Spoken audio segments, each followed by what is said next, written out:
I don't know if God exists. And if that sentence just made you angry or relieved, stay. Because you're about to feel something worse than anger. You're about to feel torn. I've sat across from a woman who watched her 4-year-old daughter die of leukemia. She prayed every night. So did her church. So did strangers on the internet. The child died anyway. And that woman, sweet, soft, Sunday school teacher, looked at me and said, "If God is real, he owes me an apology I'll never get.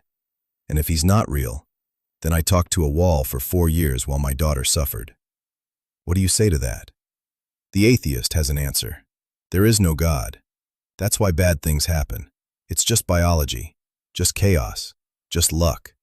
Clean, rational, no divine cruelty to explain. The Christian has an answer. We live in a fallen world. Suffering has purpose. God wept too. Heaven is real. Justice is coming. Hopeful, meaningful, pain with a plot twist. Both answers made that mother want to throw a chair through a window. Because here's what nobody admits. The problem of evil is not an intellectual problem. It's a screaming problem. You don't solve it with theology. You don't solve it with biology. You sit in it, and it burns. So let me say something dangerous, and I need you to actually hear it, not just wait for your turn to talk. Christians, when you say, "God works in mysterious ways," to a grieving parent, you are not helping. You are adding spiritual gaslighting to their pain. They don't need a mystery. They need their child back. Atheists, when you say, "See, no loving God would allow this," you are also not helping. You are using a dead child as a rhetorical weapon. You might be right, but right now, that mother doesn't need your rightness. She needs someone to sit in the rubble without explaining it away. The problem of evil doesn't prove or disprove God. It proves that some wounds are too deep for arguments.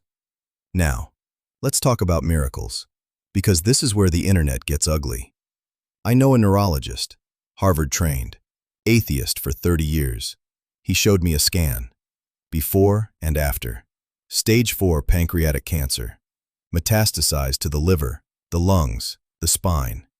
Patient was sent home to die, given 6 weeks. 6 weeks later, the patient walked back in, not for treatment, for a refill on his cholesterol medication. They did a scan to confirm the cancer spread. The cancer was gone. No chemotherapy in those 6 weeks. No radiation. No experimental drug. The patient had prayed. His church had prayed. His Muslim neighbor prayed. His atheist son even lit a candle, just in case. The neurologist said to me, and I'll never forget his voice, "I don't believe in God, but I have no scientific explanation for what I saw, so I say nothing. I just file the scan and move on." That's honesty. Uncomfortable honesty. Now here's the believer's version. I interviewed a woman, former atheist, PhD in philosophy, who had a stillbirth. Baby girl. No heartbeat for 11 minutes. In the morgue. Cold table. The nurse, just a regular nurse, not a televangelist, put her hand on the baby's chest and whispered, "Not yet." The baby coughed, then cried, then lived.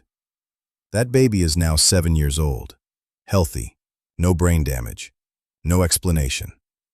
The atheist philosopher says, "It was a rare autonomic recovery. It happens. 1 in a million. Tragically rare, but not supernatural."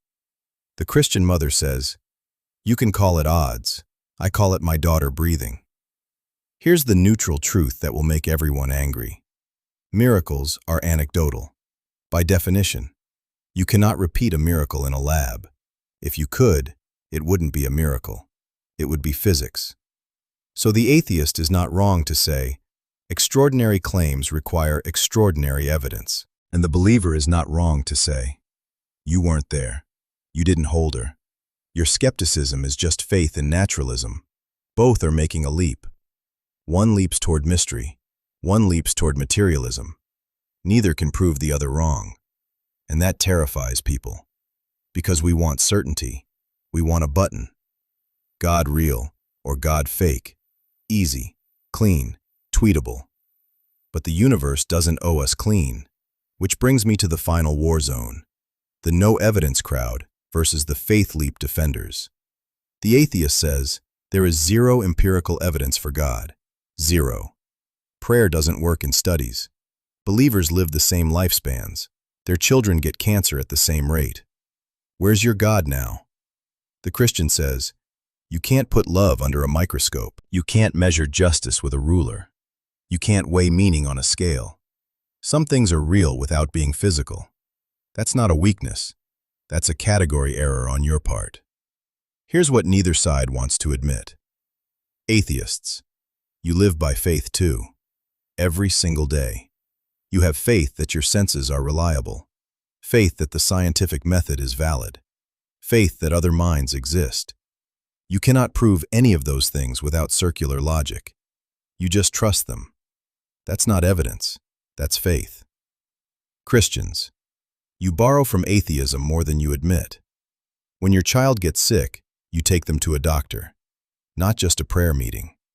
You trust antibiotics, not just angels. You live as if the natural world follows consistent rules. That's not a betrayal. That's honesty. So where does this leave us? It leaves us here, and I need you to write this down in your head. The question, does God exist, is not like, does water boil at 100 degrees? It's like, does justice exist? Or, is love real? Or, is there meaning to suffering? You cannot answer those questions with a thermometer. I'm not saying God is the same as love. I'm saying the method of knowing is different. Some things are not proven. They are lived. And that's terrifying. Because it means you could live your whole life as an atheist, die, and wake up face to face with everything you denied. Or you could live your whole life as a Christian, die, and become nothing but worm food and with a lie carved on it. Nobody knows. Nobody. The Apostle Paul said, now we see through a glass, darkly. The atheist philosopher Bertrand Russell said, I believe that when I die, I shall rot, and nothing of my ego will survive. Both men were brilliant. Both men were humble enough to admit they could be wrong. Here's what I believe, and you can disagree. That's fine. That's the point. I believe the most honest position is I don't know, but I'm still asking. Not because I'm weak, because I've seen too much pain to pretend easy answers work, and I've seen too much beauty to pretend it's all accidental. I've held a dying man's hand while he whispered, I see the light, with a smile I've never seen on a living face.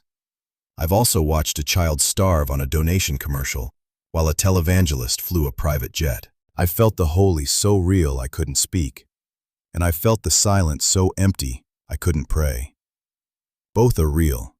Both are true. And I refuse to lie about either to win an argument. Here's what I need you to do. Not for me. For the person scrolling comments who feels alone in their doubt or their faith. If you're a Christian who has screamed at God, comment, I screamed. If you're an atheist who has secretly hoped you're wrong, comment, I hoped. If you're agnostic, exhausted by both sides, comment, tired. And if you've had an experience you cannot explain, not religious, just real, comment, I saw something. Because the algorithm wants us to hate each other. But I want someone, just one person, to scroll these comments and realize, oh, you're not my enemy, you're just hurting in a different language. Subscribe if you want conversations that don't protect your side, they protect truth. Hit the bell. My next video? I read the most painful, I lost my faith story, and the most beautiful, I found my faith story. Same video. No commentary, just their voices. See you in the comments. Don't be cruel, be honest. That's harder.